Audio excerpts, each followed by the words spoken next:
October पुणी पशिला छनका आसंता 27 रे आसुछि बात्या Montha 24 घंटे स्पष्ट हो पारे चित्र पूर्वानुमान करला भारतीय पाणीपाग विभाग बंगोपसागर रे सृष्टि होइछि लघुचाप क्षेत्र काली एहा गभीर अवपात रे हेब परिणत 27 तारिख सकाळे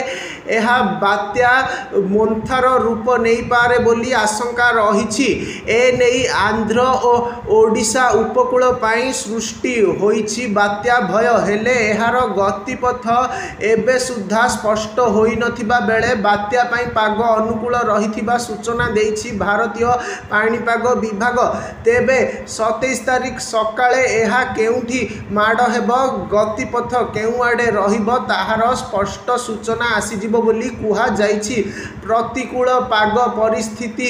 जोगु तमिलनाडु आंध्र प्रदेश और ओडिशा उपकूलवर्ती अंचल रे समुद्र अशांत रहिबो बात्या प्रभाव रे प्रबल वर्षा एवं पवन बहिबार संभावना रही 27 तारिख रु 29 तारिख पर्यंत दक्षिण ओडिशा और पश्चिम ओडिशा रे वर्षा हेबो कोरापुट नुआपड़ा गजपति कंधमाल सहित अन्य जिला गुड़िकरे एहार प्रभाव रही पारे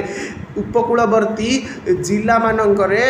समुद्र कूल 50 रु 60 किमी बेगरे पवन बहिपारे थाईलैंड द्वारा प्रस्तावित शब्द मोन्था को नहीं बात्यार नामकरण करा जाइछि मोन्थार अर्थ सुगंधित फूल बा सुंदर फूल तेबे लघुचाप घंटा प्रति 3 किमी बेगरे उत्तर पश्चिम उत्तर दिगरे गति करुछि सेपटे 27 रु 29 तारिख जाए ओडिशा रे प्रबल वर्षार संभावना सहित विभिन्न जिला को वर्षा नहीं अलर्ट जारी करिछि पाणीपाग विभाग।